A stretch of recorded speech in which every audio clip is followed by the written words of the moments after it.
Est-ce que c'est un pantalon qu'un homme peut porter? Non. Voilà. Alors il faut s'entendre dans la société pour faire du design. Est-ce que ça c'est pour les hommes? Je vois une variété aujourd'hui qui est faite pour les gens entre les deux, entre hommes et femmes. Ah bon? Unisex. Unisex, ok. C'est Je quoi, jacket? ne veux pas décrire ça, c'est tellement... mais je suis un homme traditionnel.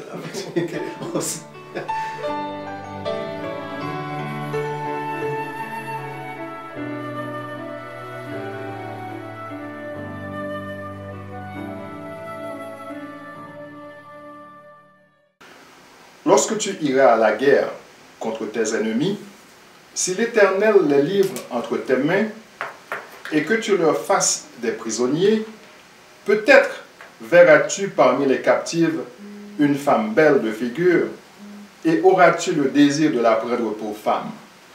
Vous connaîtrez la vérité et la vérité vous affranchira. Bienvenue à cette nouvelle présentation. Comment était votre semaine, mes frères? Et je dois dire, avant de dire cela, nous avons notre frère Yacoub, qui est notre invité aujourd'hui dans cette présentation. Autre pratique de droit coutumier d'Israël, deuxième partie.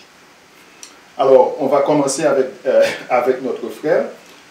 Ensuite, on va prendre notre frère Descartes. Vous serez le dernier. Non, mais je serai le dernier. Allez-y, Yacoub. Comment a été ta semaine?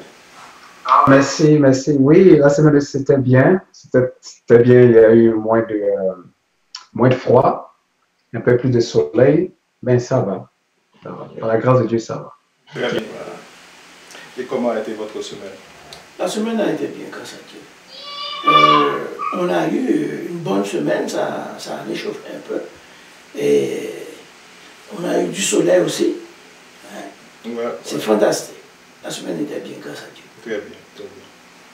Une semaine d'examen, une semaine d'autres activités, de correction aussi, mais toujours occupé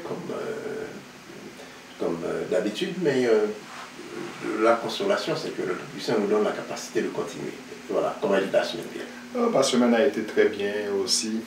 On regarde ce qui se passe dans les nouvelles et ça nous fait peur un peu, mais on se souvient, on nous dit de ne pas avoir peur. Parce que le Créateur, il a tout au contrôle. Alors, c'est pour ça qu'on ne doit pas avoir peur. On a vu l'exercice des Russes au Venezuela. On a vu Donald Trump avec Pelosi aussi, qui parlait à la Maison Blanche. Et il voulait fermer, tout bloquer si la Chambre ne vote pas cette question son budget pour le mur. Pour le mur. Alors, à la frontière avec le Mexique. Avec le Mexique. Et il y a d'autres nouvelles aussi. Il y a ce qui s'est passé au Ghana. Qu'est-ce que vous pensez de tout cela? Bon, écoutez, j'ai vu une agression que je n'arrive pas à comprendre. Cette agression, cette obstination contre les Russes, je n'arrive pas à comprendre cela. J'ai vu l'arrivée, effectivement, ce que les experts présentent comme les bombardiers stratégiques les plus efficaces au monde. En fait, arrivé au Venezuela pour des exercices. J'ai vu l'intervention du président Maduro du Venezuela avec des précisions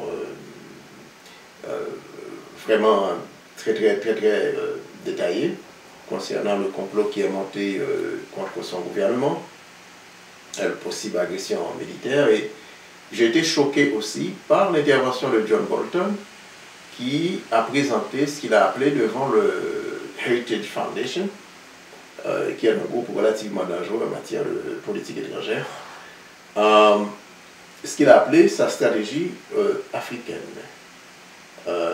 qui dénonce, sa stratégie dénonce apparemment, entre guillemets, la colonisation de l'Afrique par la Chine et la Russie, et que les Américains voudraient intervenir pour mettre fin à la corruption, et que c'est la présence de la Chine et des Russes qui amènent l'augmentation du terrorisme islamique sur le continent africain et que les Américains allaient faire des interventions responsables pour que la contribution du contribuable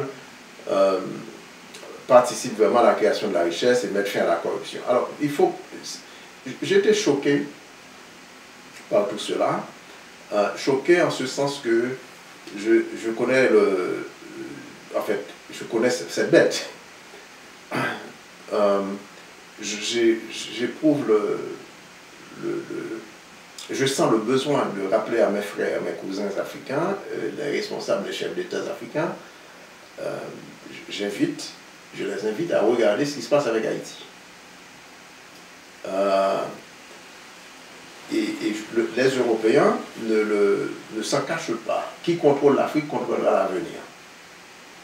Et on voit la course pour le contrôle du continent africain, pour le contrôle des ressources du continent africain. Nos voisins américains disposent déjà d'environ une cinquantaine de bases sur le continent. Les Français sont là depuis des temps. Donnez-moi un exemple de leur contribution au développement économique et social du continent. C'est l'exploitation et le contrôle des richesses. Et ça m'a choqué quand j'ai lu cet article qui me reste encore à l'esprit où 40% des exploitations de cacao de la Côte d'Ivoire s'en vont au trésor français pour, entre guillemets, préserver une monnaie sans valeur qu'on appelle le franc CFA, dont le continent devrait se débarrasser depuis longtemps. Et alors, j'aurais pu prendre d'autres exemples. Alors, si vous voulez un exemple de ce que ces gens-là ont fait avec leur stratégie militaire, regardez ce qu'ils ont fait à Haïti. Et n'oubliez pas non plus qu'ils nous ont appelés des pays de merde. Et que ce n'est pas l'intérêt de l'homme noir qu'ils voient, c'est la richesse sur laquelle l'homme noir est assis qui l'intéresse. Donc c'est une course pour le contrôle de la richesse. Au moins la Chine arrive, fait des investissements dans les infrastructures, propose un modèle d'échange des ressources disponibles avec leur savoir-faire et le transfert de ce savoir-faire aussi. Mais ils ne sont pas dans une dynamique d'aller remplacer les chefs d'État, d'aller les corrompre, leur donner de l'argent. Alors si on parle de coopération corrompue, on devrait aussi se questionner sur le maintien des dictatures. Depuis, on parlera de Mobutu, l'assassinat des chefs d'État qui voudraient faire quelque chose pour leur pays, de Thomas Sankara et des autres. Et chaque fois qu'on veut faire quelque chose de constructif pour son pays, on est chassé. En Haïti, c'est cette politique qui a été proposée d'ailleurs, c'est ce que mon frère a mis dans son écran, l'ordinateur, peut-être qu'on devrait le poster sur le site, comme preuve. C'est la politique de FDR, Franklin Delano Roosevelt, où il disait qu'en Haïti, il n'accepterait pas que des Noirs aient chassé des Européens au nom de la liberté, et qu'il devrait s'assurer en permanence que les gens, des pauvres, se soulèvent constamment contre les gens assouliés, et dans l'instabilité, les va-et-pieds se soulèvent constamment contre les gens assouliés, et que on n'atteigne pas ce niveau de stabilité pour faire du développement économique et qu'ils participent activement à la nomination de gouvernement, parce que je suis originaire d'Haïti, j'ai travaillé et je fais mon chemin dans le système, je vois ce qu'ils ont fait là-bas jusqu'à aujourd'hui. Et tes ressources, tu n'as pas le droit de les contrôler puisqu'ils comptent ça comme faisant partie de leurs réserves stratégiques. On a de l'or, on a du pétrole. Et si vous tentez de les exploiter, vous êtes chassé le matin du pouvoir. Alors je dis au continent, je n'ai pas de leçon à donner, mais je veux seulement lancer une invitation à la prudence par rapport à cette stratégie dite africaine. Voilà. C'est ça. Vous voulez ajouter quelque chose avant qu'on passe à notre frère? Ce que je voulais faire, c'est lire cette partie du phrase. C'est la seule façon, ce que Dr Michel a dit, soulever les gens souliers contre les gens sans souliers, c'est la seule façon pour nous d'avoir une prédominance continue sur ce pays de nègres qui a conquis son indépendance par les armes. C'est un mauvais exemple pour des millions de Noirs d'Amérique. Ok. Et ça a été la doctrine suivie jusqu'à aujourd'hui, jusqu'au moment où nous parlons. Yeah. Et s'ils étaient des vecteurs de développement, Haïti aurait été un développement vraiment développé aujourd'hui. Mais ils ont agi dans le sens opposé. Mais est-ce qu'ils ne vont pas dire que c'est parce que vous ne vous entendez pas, c'est pour cela que vous n'êtes pas développé? Mais ils financent l'instabilité. Il n'y a pas l'union, il n'y a pas la cohésion parmi nous. Mais on a la preuve qu'ils financent l'instabilité. Ok. Mais on va demander à notre frère Yacoub à Ottawa, notre invité aujourd'hui, qu'est-ce qu'il pense de ce qui s'est passé, bon, disons dans tout ça, un peu de mots, de ce qui s'est passé aux États-Unis, de ce que vient de dire notre frère Dr Michel, par rapport à l'intention des États-Unis pour aller investir en Afrique maintenant, parce qu'ils voient, les États-Unis voient que la Chine est en train de dominer, et la Russie aussi. Et sans oublier notre commentaire sur la statue de Gandhi qui a été évacuée, déboulonnée à cette université au Ghana. Allez-y, mon frère. Merci, Pierre. Ce que je pourrais dire, je suis entièrement d'accord avec Dr Michel.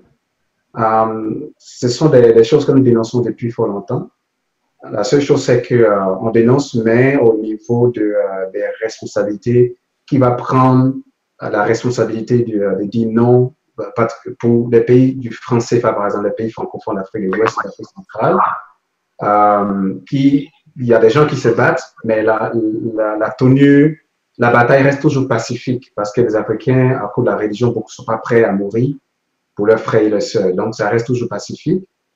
Le deuxième niveau du problème, c'est au niveau culturel. Parce que si pendant 400 ans, vous avez été vacciné à la mode occidentale, la plupart des Africains qu'on rencontre aujourd'hui, ce n'est pas vraiment des Africains d'origine, c'est des Européens à la peau noire.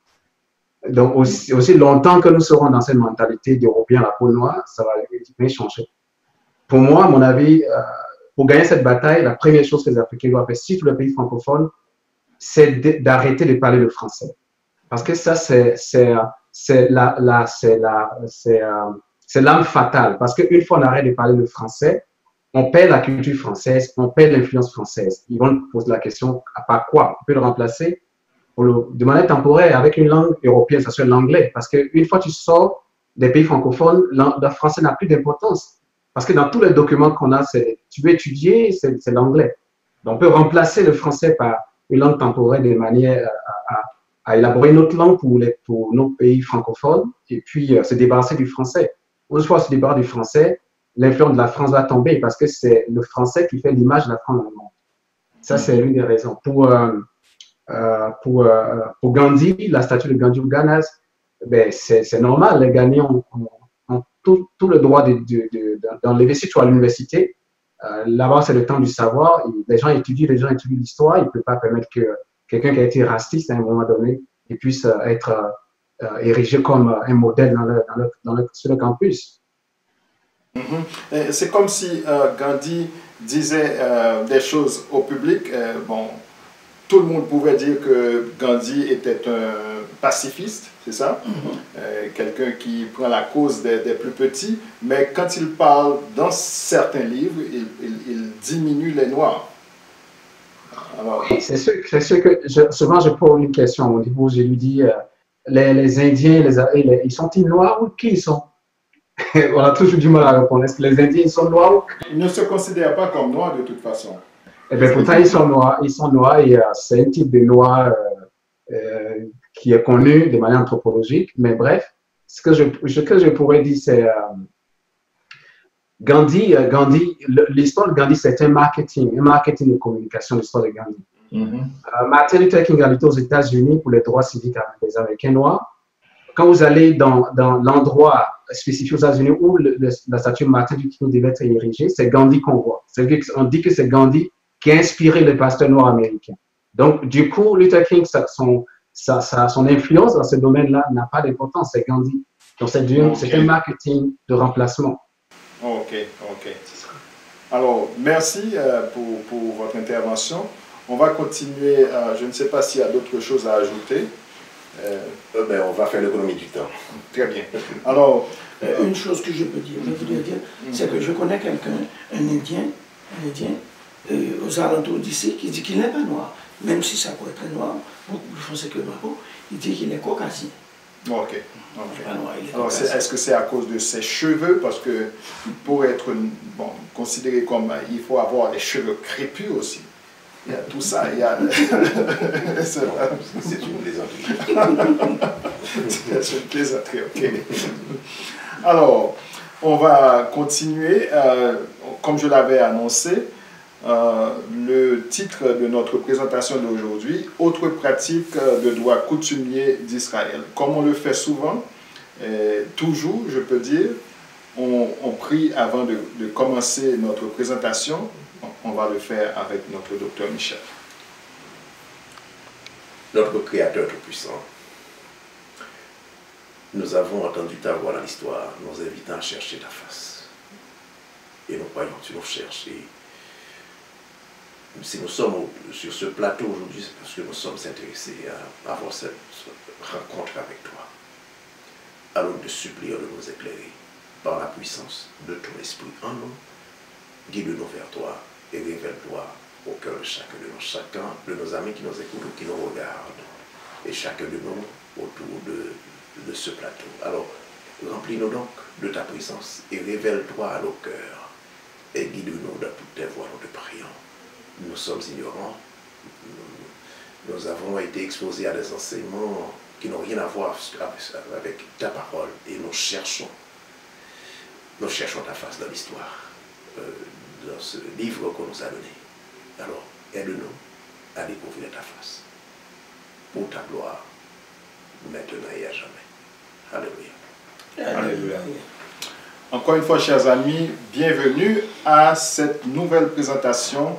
Et si vous avez des questions, des commentaires, n'hésitez pas à nous les faire parvenir à notre adresse info@quêtedevérité.com. Nous avons notre invité aujourd'hui.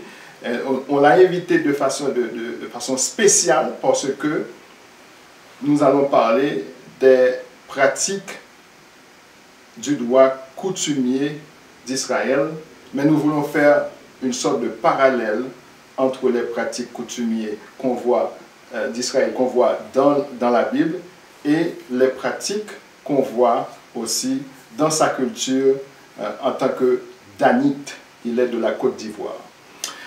Mais avant de passer dans les détails, nous avons reçu quelques commentaires au bas de la vidéo de notre dernière présentation.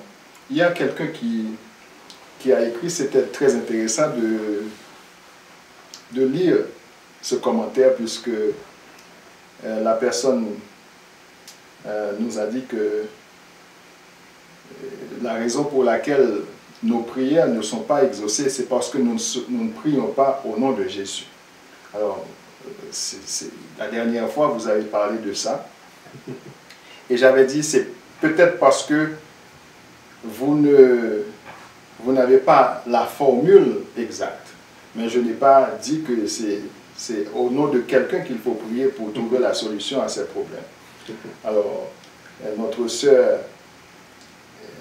nous conseille de prier au nom de Jésus. Qu'est-ce que vous pensez de tout ça? Je demanderais, avant la venue de Jésus, au nom de qui les gens priaient.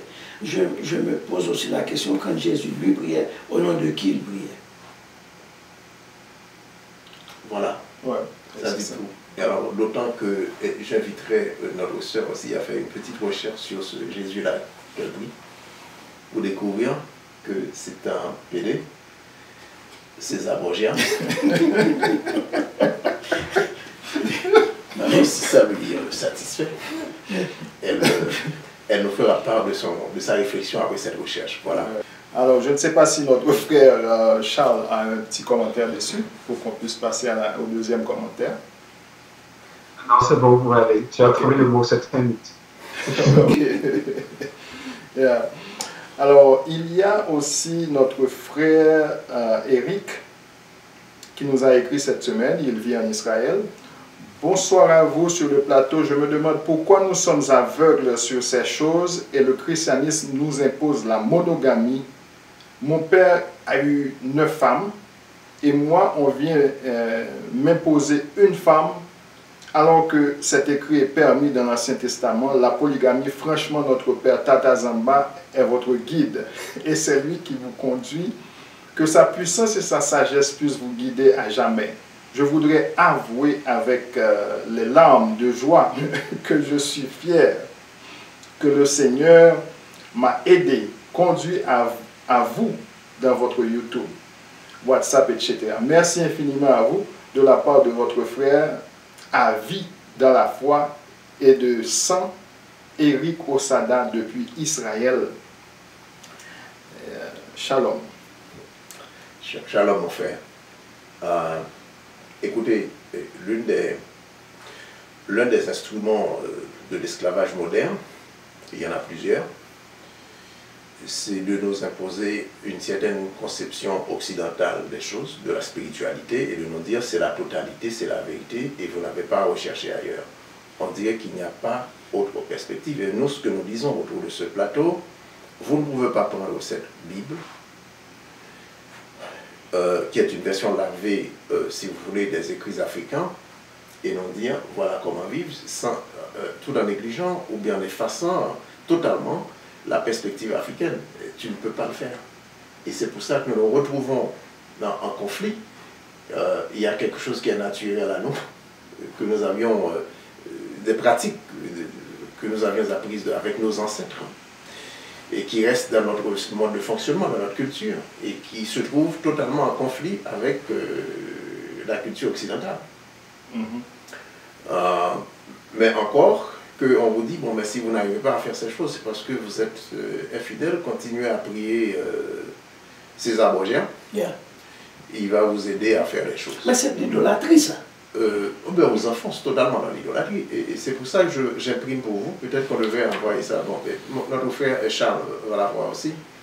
Ce qu'on appelle, moi je l'ai pris sur un site catholique, le Free, ça s'appelle Free Catholic Classes, qui vous donne les conciles de l'Église les conciles de l'Église catholique les plus importants, comment dire les conciles, c'est ça, les conciles, les plus importants.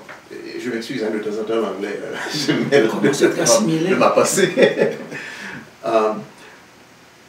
Et vous allez voir progressivement comment les gens vont fabriquer la divinité. Même il y a un concile qui va consacrer l'appréciation des images de ceux qu'on apprécie, comment les adorer. Il y a un concile qui est consacré à ça.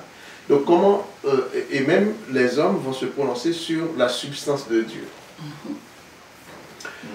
Il y a tout ce non-sens qu'on absorbe parce qu'on n'avait pas d'information. Mais à l'âge de l'information, et c'est pas pour rien qu'on a regardé aux États-Unis, l'esclave n'avait pas le droit d'aller à l'université, d'aller à l'école. Mais une fois qu'on est informé, si on prie vraiment, on va découvrir, au moins, même si on ne prétend pas avoir la vérité, nous n'aurions pas été sur ce plateau en ce moment, mais au moins, dans son investigation, on ne peut pas s'empêcher de poser des questions. Et le problème, c'est qu'on refuse de poser des questions parce qu'on a la perspective occidentale en tête. Voilà. Il y a aussi le frère Samuel Ismaël qui parle de cette même question de la polygamie, mais il faut aussi comprendre que le frère, quand il a dit qu'on lui a imposé une femme, est-ce que c'est de l'imposition ça, ou bien c'est lui qui a choisi une femme? Puisque dans la culture africaine, de toute façon, même si c'est pas quelque chose, c'est pas tout le monde, c'est pas tous les hommes qui sont polygames, qui ont des femmes, mais il y a des hommes qui ont choisi de devenir. Mais si les chrétiens, il va avoir ce problème. Parce que dans le christianisme, on nous dit de prendre une femme. C'est de ça que le jour qu'il parle, on m'a imposé une femme. Parce que s'il ne peut pas aller au bureau d'état civil pour dire que j'ai ma première femme, je veux marier une deuxième femme, on va lui dire tu vas commettre un crime de bigamie. Tu es passible pour la prison. Alors je pense que c'est de ça qu'il parle quand il dit on m'impose une femme. Ok, parce que quand il dit on m'épose, moi je voyais peut-être ses parents. Mais tu sais ce qui est détestable, ce qui est désagréable. Je vais laisser le soin à notre frère de nous dire au moins si c'est comment ça se passe, comment ça se vit. Mais ce qui est détestable, si tu es dans le milieu chrétien, tu as une deuxième femme, ils te détestent, ils te chassent, ils te punissent. Oui. Alors que tu as un livre, on me dit, on croit dans tout ce livre-là, dans l'intégralité, qui me prescrit, voilà comment tu vis ta polygamie.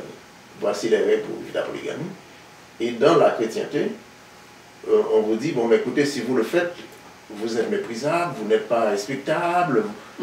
C'est des choses comme ça. Et on va retrouver l'islam qui vous dit, oh, c'est juste l'islam qui a mis une limite au nombre de femmes qu'un homme puisse avoir.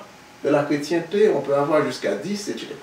Tous des non-sens partout dans ces religions-là. Et sauf que on a quelque chose de différent ici. Voilà. Alors, avant de laisser la place à notre frère Yacoub, il y a le frère Samuel Ismaël.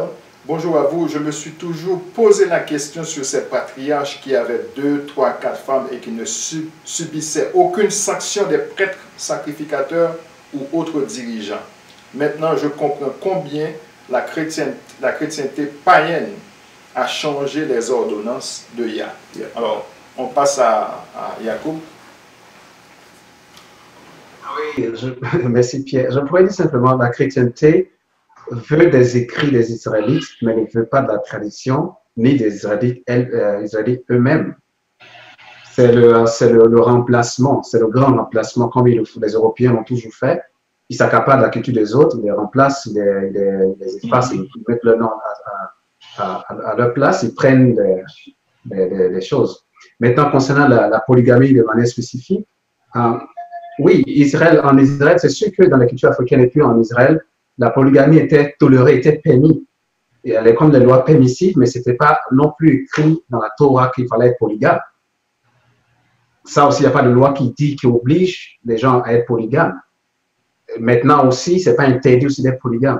Par contre, si tu veux être polygame, si tu es polygame, il faut que tu assumes ton rôle de père de famille. Je sais que moi, je suis issu d'une famille polygame. Mon père était polygame, mes oncles étaient un homme qui avait, je crois, jusqu'à 4 femmes. Je crois, oui. Il y a un de mes oncles qui n'est pas polygame. Donc, du coup, je sais de quoi il s'agit. Je sais que quand vous êtes polygame, quand le père est polygame, que vous êtes nombreux à la maison, ça fait du bien. Quand tu as des frères et sœurs, vous jouez, des fois, même vous oubliez même que vous avez faim, ça, c'est très bien. Quand le père vit qu'il a des moyens, c'est très bien encore. Parce que là encore, mais le seul problème qui arrive, c'est lorsque le père décède, qui n'a pas su arranger les choses, n'a pas su éduquer les enfants dans un sens donné. Et au décès du père, le partage de l'héritage, ça cause des problèmes. Parce que c'est le premier-né mâle qui hérite. Et puis après, ses autres frères héritent avec lui. Mais si c'est le premier-né mâle et le fils, peut-être la deuxième épouse et la troisième épouse, vu qu'elle est venue après et que sa mère n'était pas là dès le départ quand le monsieur a commencé à entreprendre avec sa première femme, ça aussi, ça va créer des problèmes. Donc ça, c'est ce que je peux dire. Donc, moi, mon avis, en tant que par expérience, je sais que beaucoup, avec un regard occidental, c'est sûr qu'on va dire tout de suite que la polygamie est une mauvaise chose, mais il faut mettre les choses dans leur contexte, dans leur perspective. Même si le chrétien l'a interdit, mais je ne dirais pas forcément que c'est quelque chose qu'il faut aller, dans le sens qu'il faut aller. Et puis, la deuxième chose que je dis, c'est que même en Afrique, les familles, les gens qui étaient polygames, la plupart des cas, c'est la première épouse qui va chercher une deuxième femme pour son mari. Ce n'est pas forcément le monsieur qui décide. Bon, quand le monsieur il est assez riche, il peut décider, mais souvent, c'est la deuxième épouse, la première épouse, qui va chercher une co-épouse pour son époux, parce qu'elle est fatiguée pour les travaux champêtres, les enfants, pour que quelqu'un vienne l'aider. Oui. Okay, merci. Alors, il y a d'autres commentaires. On va inviter nos frères à aller les lire au bas de notre dernière présentation, la présentation numéro 11. Bon, on avait lu, pour commencer, Deutéronome 21, 10 et 11. Lorsque tu iras à la guerre contre tes ennemis, si l'Éternel les livre entre tes mains, et que tu leur fasses des prisonniers, peut-être verras-tu parmi les captives une femme belle de figure et auras-tu le désir de la prendre pour femme.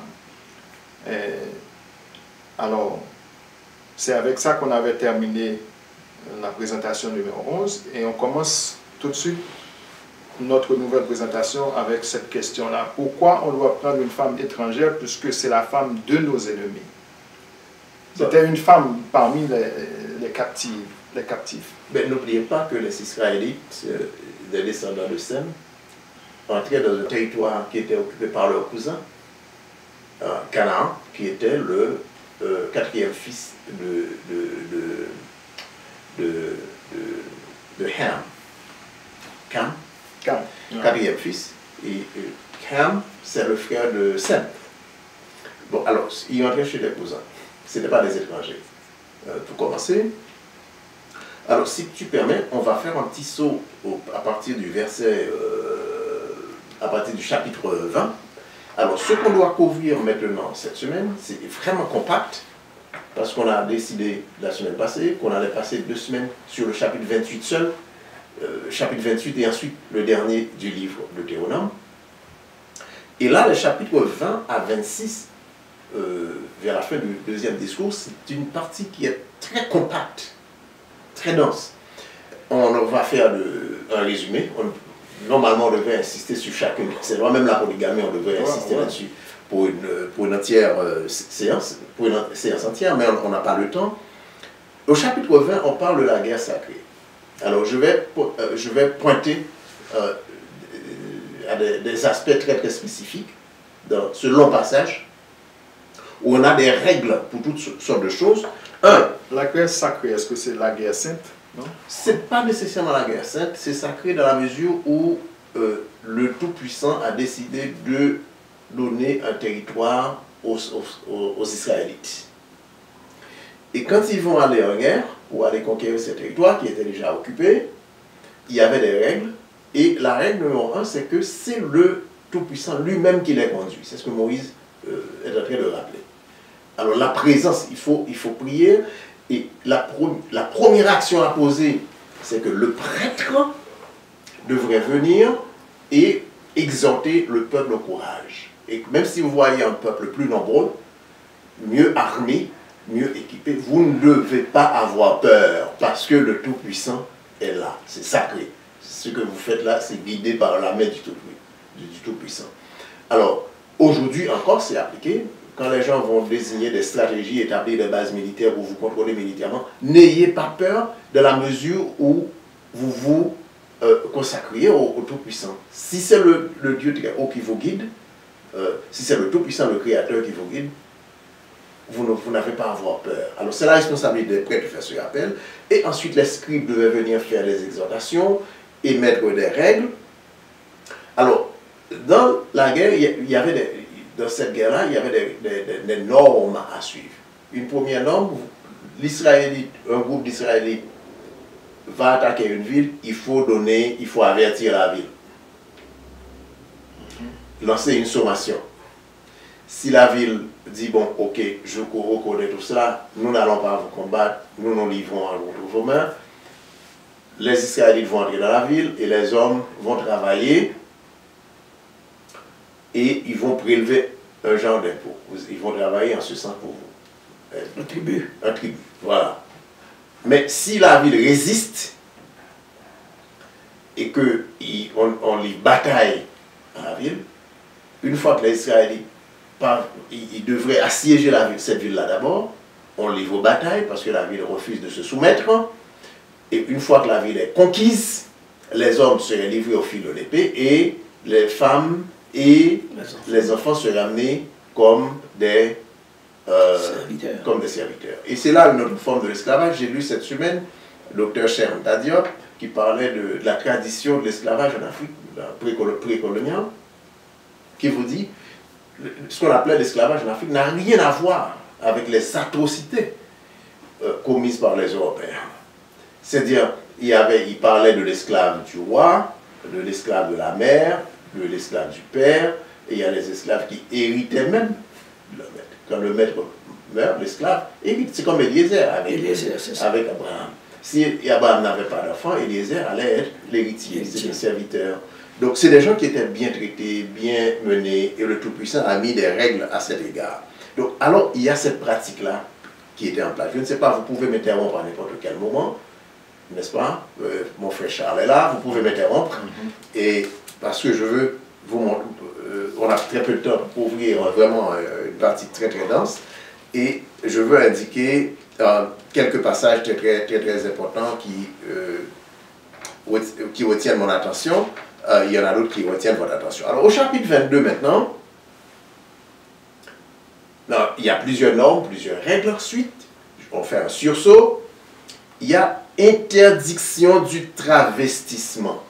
La ligne de démarcation entre le comportement de l'homme et de la femme, la responsabilité de l'homme et de la femme, était vraiment très clairement dressée. Un homme ne doit pas porter des habits de femme. Une femme ne porte pas des habits qui ont été désignés pour être des habits d'homme. On pourrait plus dire pourquoi moi je porte une paire de pantalons et une chemise. Mais puisque ça a été désigné pour les hommes, ça c'est l'habit des hommes, ça aurait pu être un habit de femme. Donc je n'aurais pas eu le droit de porter si c'était un habit de femme. Même disons, en Afrique, dans ce qu'on appelle le Middle East, le Moyen-Orient, il y a des habits des hommes qui portent des robes. Il y a des robes pour hommes et des robes pour femmes. Comme il y a des pantalons pour hommes, il y a des pantalons pour femmes. Parce que des fois, c'est ça qui pose problème. Parce qu'on voit qu'une femme porte un pantalon, ce n'est pas le même pantalon que l'homme peut porter. Et on dit souvent dans les églises, on dit que dans certaines églises, on dit que les femmes ne doivent pas porter de pantalon. Point barre. Mais est-ce que c'est ça? Ici, on dit il y a des habits qui sont désignés pour les hommes, et il y a d'autres qui sont désignés pour les femmes. Mais ce n'est pas parce que ça a la même forme que c'est désigné pour l'homme seulement. Un pantalon peut être, parce que quand on voit ce que Martine porte, par exemple, est-ce que c'est un pantalon qu'un homme peut porter? Non. Voilà. Alors il faut s'entendre de la société au fait du design. Est-ce que ça c'est pour les hommes? Je vois une variété aujourd'hui qui est faite pour les gens entre les deux, entre hommes et femmes. Ah bon? Unisex. Unisex, ok. C'est Je quoi, jacket? ne veux pas décrire ça, c'est tellement... mais je suis un homme traditionnel. Bon, alors, quand on vient maintenant au chapitre 22, en fait, deuxième point du chapitre 22, je devrais dire, qui capte mon attention, s'il y a autre chose, vous voulez aussi intervenir à n'importe quel moment, il y a les lois sur l'intégrité de la femme. Quand j'épouse une femme, si je trouve cette femme vierge, je n'ai pas le droit de monter une fausse histoire autour d'elle pour dire qu'elle n'était pas vierge et que, parce qu'elle ne me plaît plus, elle n'était pas vierge, que je vais l'abandonner. Alors, au jour du mariage, il y avait apparemment un morceau de lait spécifique que les parents devraient attribuer à cette jeune femme qu'elle devait porter lors de son premier contact, première relation sexuelle avec son mari, collecter tout ça et conserver comme preuve pour que l'homme n'aille pas dire demain que je ne l'ai pas trouvé vierge. Alors la virginité est au cœur de la relation entre homme et femme. Donc chez nous en Haïti, on laisse de là, ça vient. C'est probable. Ouais. Et une femme qui n'est pas vierge, c'est un déshonneur. Et tout ça, il y a des règles, il y a des principes à suivre. Je ne peux pas faire de fausses accusations contre elle. Et si effectivement elle a été dans une relation, j'ai le droit, je peux choisir de ne pas continuer cette relation. J'ai vu des articles là-dessus. Apparemment, si une femme avait ses premières relations avec un certain homme, il paraît qu'il y a un attachement qui est toujours dans son cœur, elle s'attache dans son cœur à cet homme-là. Et dans ma relation avec elle, ça ne se passe pas comme si elle était entièrement à moi. C'est comme si une partie de son esprit reste avec l'autre. Donc, en sorte que ce que je vois là me dit que la virginité est importante. Et aujourd'hui, dans la société occidentale moderne, la virginité ne veut rien dire. Ouais. Parce qu'on peut coucher avec son boyfriend sans problème. Mais la relation commence par là, c'est ainsi. C'est pas un problème pour certains. Voilà. Et même dans la relation polygamique, hein, c'est indépendamment du type de relation. Et la femme avait la responsabilité de préserver sa virginité pour la personne, l'homme avec lequel elle allait passer sa vie. Alors, Commentaire? Comment ça se passe dans la tribu d'Anne? J'écoute attentivement. Oui, la tribu d'Anne, c'est Ben, c'est une chose dont Michel a dit, oui, concernant la virginité de la jeune femme. Et pas répudier une jeune dame comme on le voudrait. Parce que traditionnellement, les gens allaient au mariage étant vierges. Les gens, les jeunes hommes, souvent ce qu'on appelle, les gens se comment je peux appeler ça, se préposaient, c'est-à-dire le père dit que telle jeune dame, quand telle jeune fille va grandir, va appartenir, etc., à l'épouse de mon fils. Et ensuite, le jeune homme va aller travailler chez son beau-père pendant 7 années.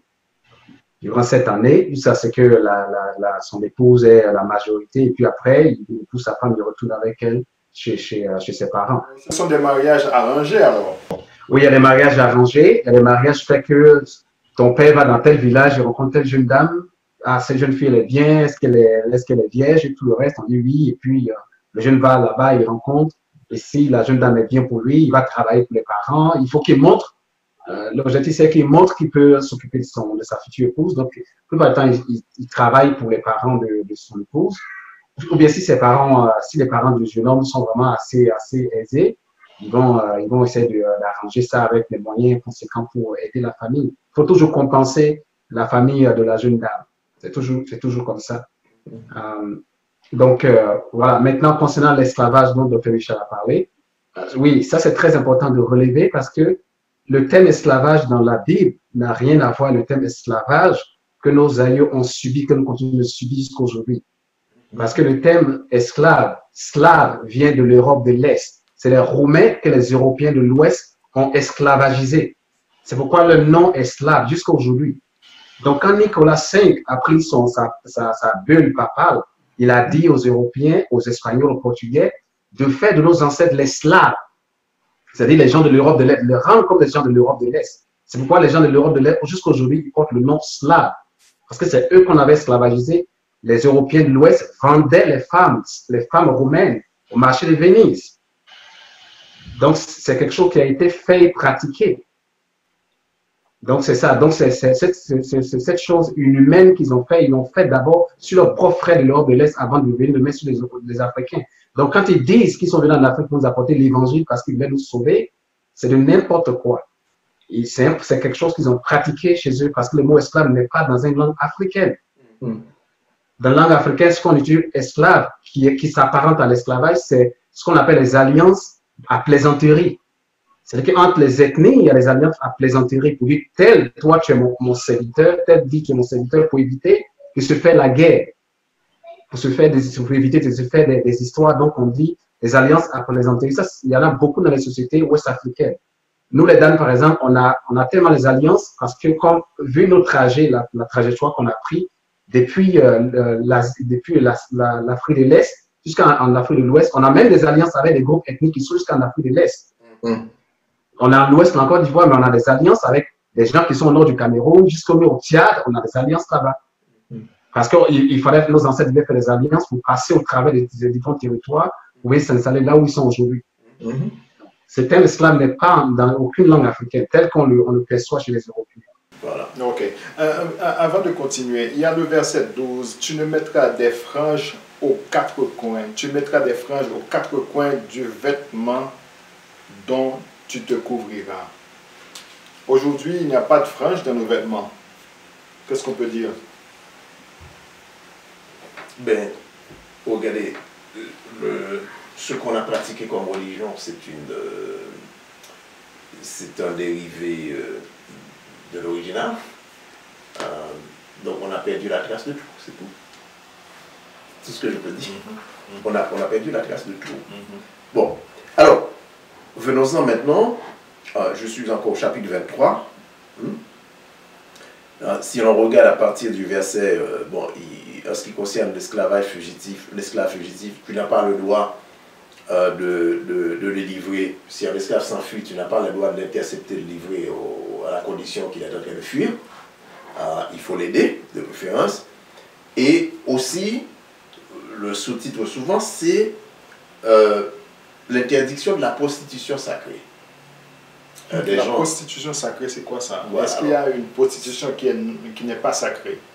Alors, ce que les gens faisaient, c'est que ces pratiques-là étaient rattachées. Ou bien est-ce que la prostitution doit être sacrée?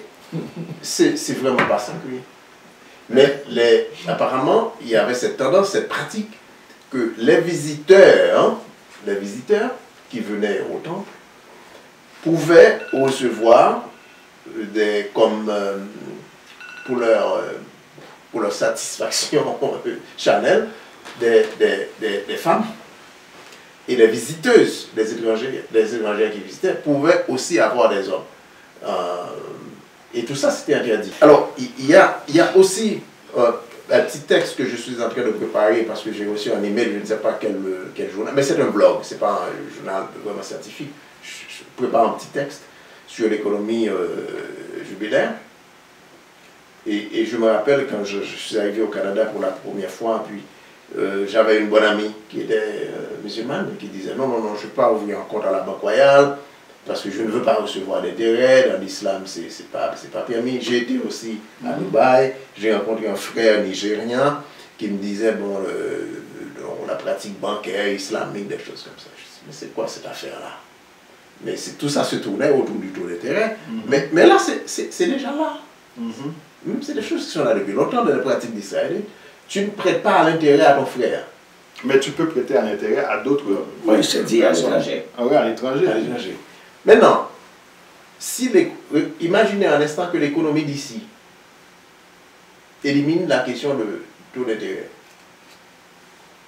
qui est un taux usuraire. On le disait tout à l'heure. Tu achètes une maison, tu payes un intérêt beaucoup plus que ce que tu payes sur le prix de la maison, l'hypothèque, en fait, en réalité. Et cette économie repose entièrement sur l'exploitation de l'homme par l'homme, et ça me permet de faire ça, puisqu'on nous a fait le signal qu'on reste très peu de temps. Et l'organisation du système bancaire, et je vous le dis en passant, parce que toutes les prévisions économiques que je vois aujourd'hui, il semble que, je n'affirme pas, que la prochaine crise financière, qui devrait être déjà là, va commencer dans le secteur et bancaire. Bon, alors, ça c'est une autre analyse.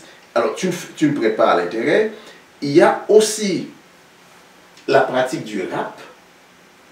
Cette pratique est interdite. Le kidnappeur devrait être exécuté d'après la parole ici. Et il y a plusieurs façons de kidnapper aujourd'hui.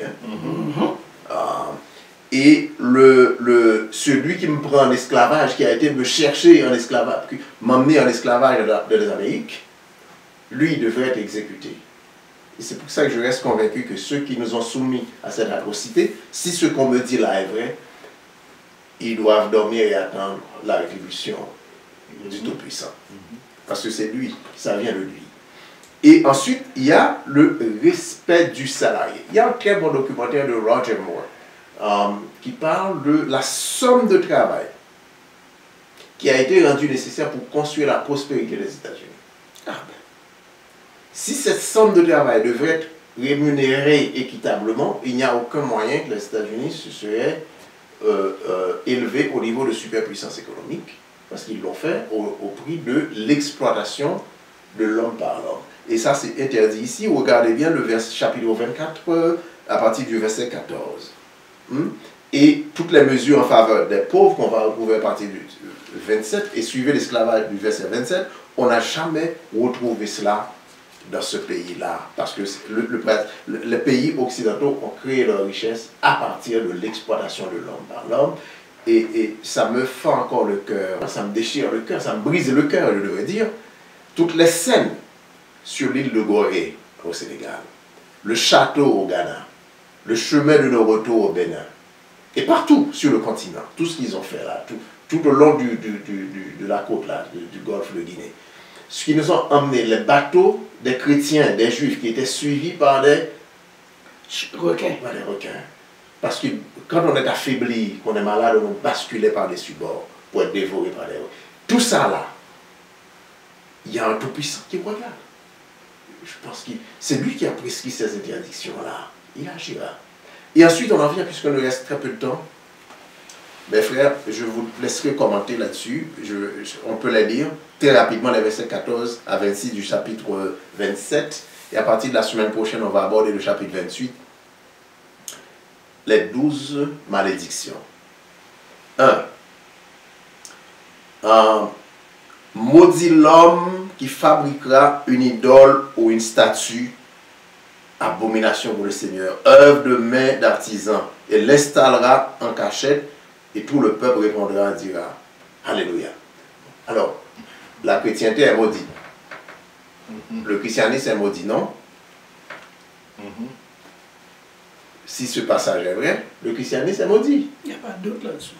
Ben, Bon. ça peut paraître Ici, fort. ici, il faut, alors c'est toujours, il faut faire la séparation entre ce qui a été adressé au peuple d'Israël.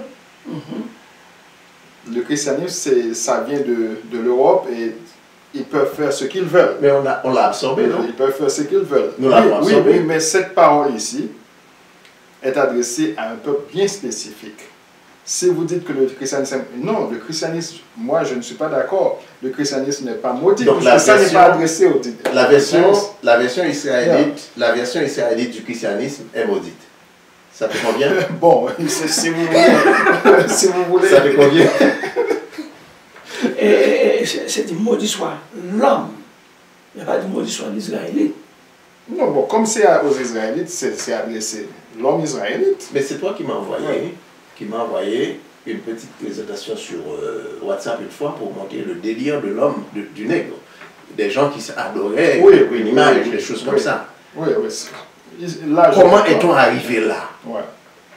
On arrive devant une image, on fait ça. Mais on le fait aujourd'hui. Nos frères le font. Et ça, c'est une malédiction.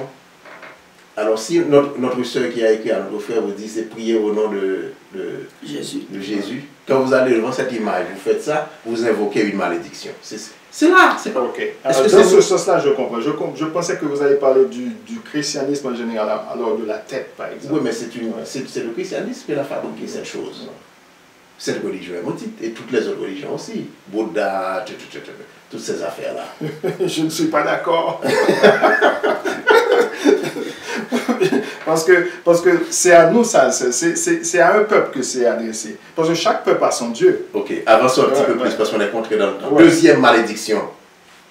Maudit celui qui méprise son père et sa mère.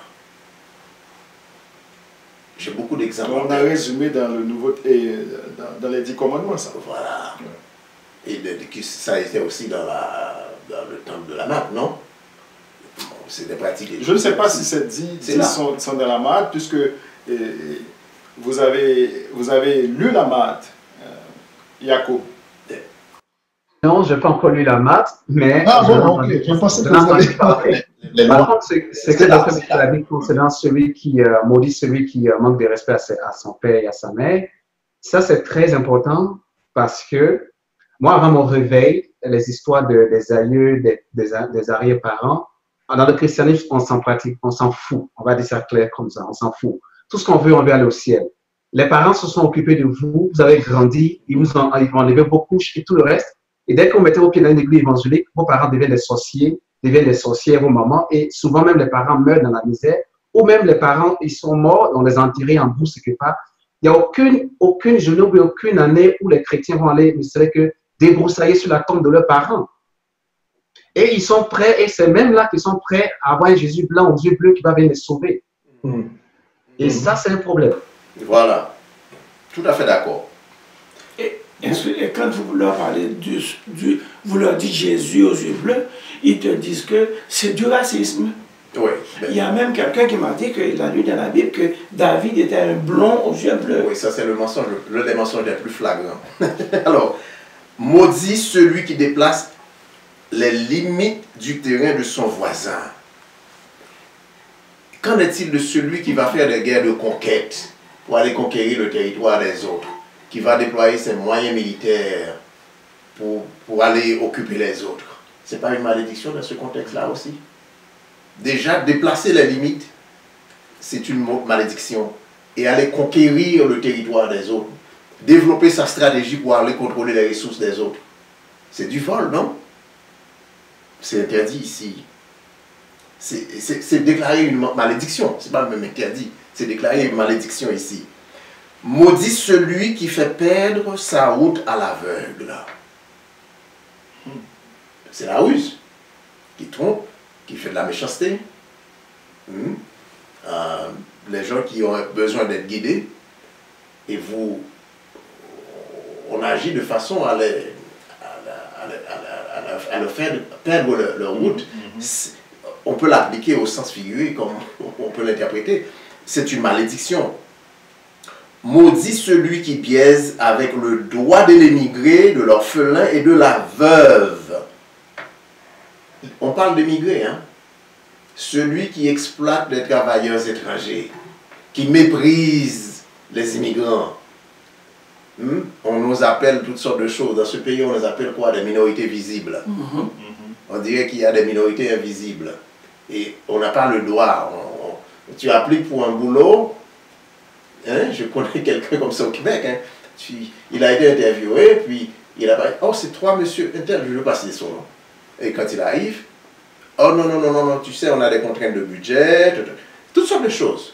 Maudit celui qui fait ça. La même chose m'est arrivée une fois.